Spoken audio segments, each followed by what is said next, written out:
Greetings and welcome back to Room 303 in our Chats with Emily, as we are calling our readings through the poetry of Emily Dickinson. We are using the Johnson edition. We turned out a poem 511, If You Were Coming in the Fall. When published, it was in the Ancestors Brocades of 1945 for the full presentation of this poem. In many ways, we're back to poem 498. We're back to poem 504 and departure poetry. Now, some have read this as a poem about Sam Boyles in Europe being gone from Emily. Some have seen this as Wadsworth out in California being away from Emily and not reunited with her face to face until 18 years after she had written this poem. Now, our assumptions are that you've been following our stuff at learnstrong.net. Down that left-hand side, Chats with Emily, our playlist.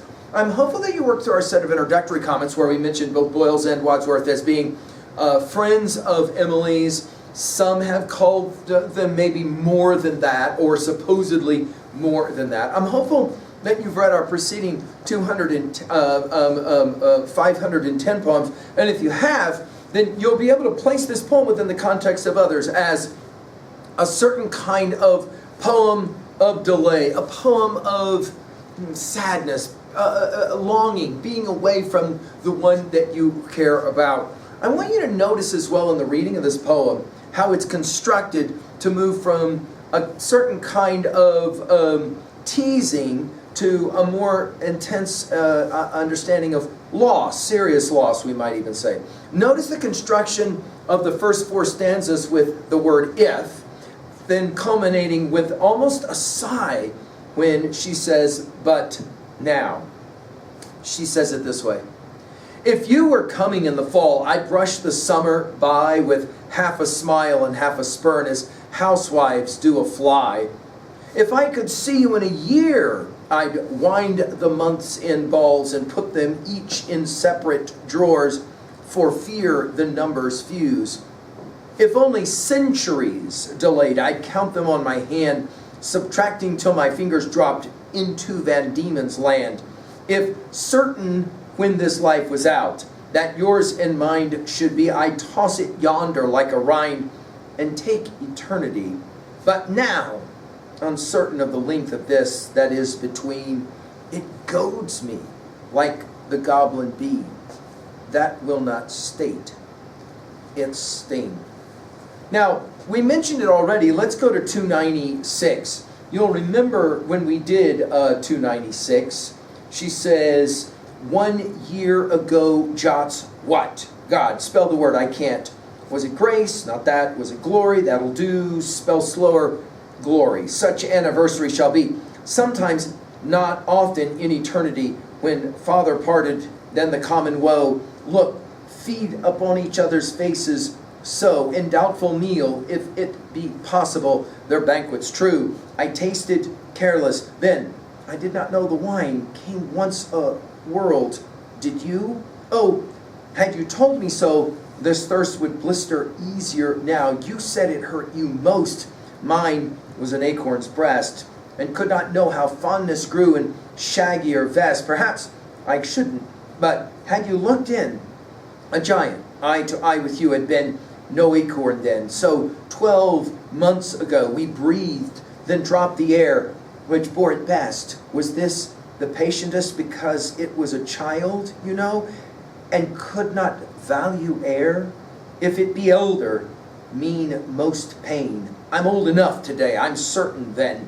As old as thee, how soon? Oh, 1 birthday more or 10, let me choose. Ah, sir, none. And then you'll maybe remember when we did 277. What if I say I shall not wait? What if I burst the fleshly gate and pass escaped to thee? What if I file this mortal off, see where it hurt me, that's enough, and wade in liberty? They cannot take me anymore. Dungeons can call and guns implore, unmeaning now to me, as laughter was an hour ago, or laces, or traveling show, or who died yesterday. Again, this idea, 296 is almost a mirror image, isn't it, of this poem. If you were coming in the fall, notice we go from fall to year to centuries, and then finally eternity itself, right? If you were coming in the fall, I brush the summer away with half a smile and half a spurn, as housewives do a fly. A housewife is no throwaway line here, and we'll come back to rhyme later. Fly is interesting. It takes us back to poem 140, of course, the most famous poem of Emily's with a fly in it is 465. I heard a fly buzz when I died. But there's only 7 poems that Emily mentions flies. 498, 570, 1388, 1628 will be the other times she mentions flies. In other words, if my wishing for you was really nothing more than you were coming in the fall, just a few days from now, I'd brush away my worries the way a housewife does a fly. Then, if I could see you in a year, so notice we go from a fall to a year, I'd wind the months in balls and put them each in separate drawers for fear the numbers fuse. Notice the word yarn doesn't actually get mentioned in this. Some have seen this as actually referencing billiard balls with numbers on them, but I think yarn is probably the most apropos. In other words, the idea is that the fusing might happen, bringing together these balls of yarn, might burn up because of a certain kind of heat of passion, maybe. And then from fall to year, now to centuries. If only centuries delayed, I'd count them on my hand, subtracting till my fingers dropped into Van Diemen's Land, of course, Tasmania, that island off of southeastern Australia. Now, one scholar has pointed out that maybe a child's game being referenced here, where the child would hold their hand out and then begin to roll their fingers underneath their hand to represent disappearing people that would then be somewhere in Van Diemen's Land. In other words, in each one of these first 3 stanzas, if only I could just know when you're coming back. Then, if certain when this life was out, that yours and mine should be, this might be that marriage that she was referencing in 322. You'll maybe remember the 322 poem. There came a day at summer's full, entirely for me. I thought that such were for the saints where resurrections be. The sun is come and went abroad, the flowers accustomed blue, as if no soul the solstice past that marketh all things new. The time was scarce profaned by speech, the symbol of a word was needless as its sacrament, the wardrobe of our Lord. Each was to each the sealed church, permitted to commune this time, lest we too awkward show a supper of the Lord. The hours slid fast as ours will, clutched tight by greedy hands, so faces on 2 decks look back bound to opposing lands. So, when all the time had leaked without external sound, each bound the other's crucifix, we gave no other bond. Sufficient troth that we shall rise, disposed at length the grave, to that new marriage justified through Calvaries of love. This idea of the marriage happening in heaven.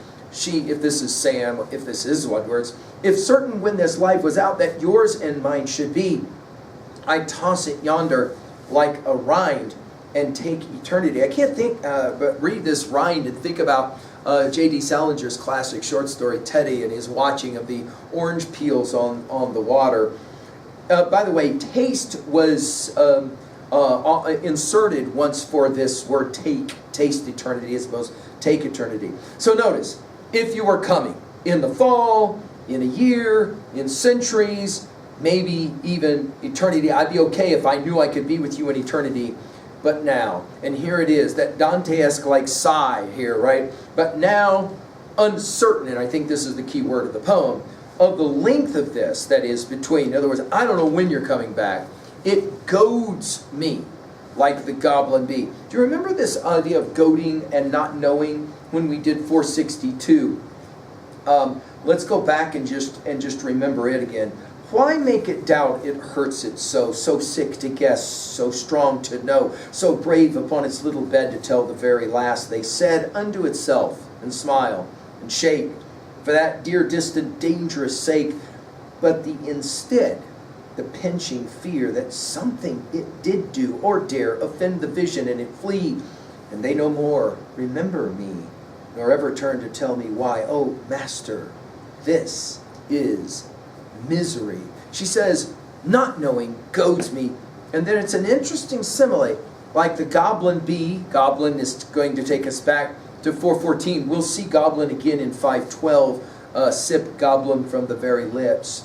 That will not state its sting. Now some have read this referencing of sting here as even being possibly erotic or sexual. When we get to poem 850, we're going to come back to this poem again. Let's just read it once. I seem to use the waiting, my bonnet but to tie, and shut the door into my house, no more to do have I. Till his best step approaching, we journey to the day and tell each other how we sung to keep the dark away. And when we get to 1743, right at the very end of our study together, she'll say it this way.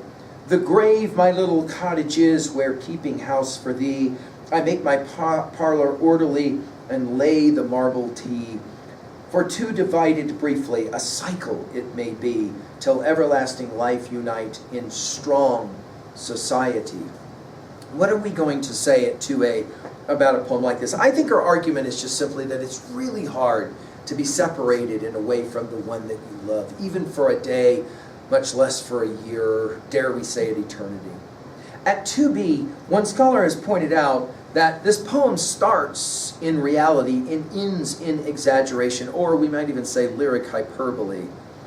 At 3a, the poetry of writing, of course, 1743 and 850 come to mind. Finally, to own a poem like this, what was a time when you had to wait and it goaded you because you didn't know what was in between?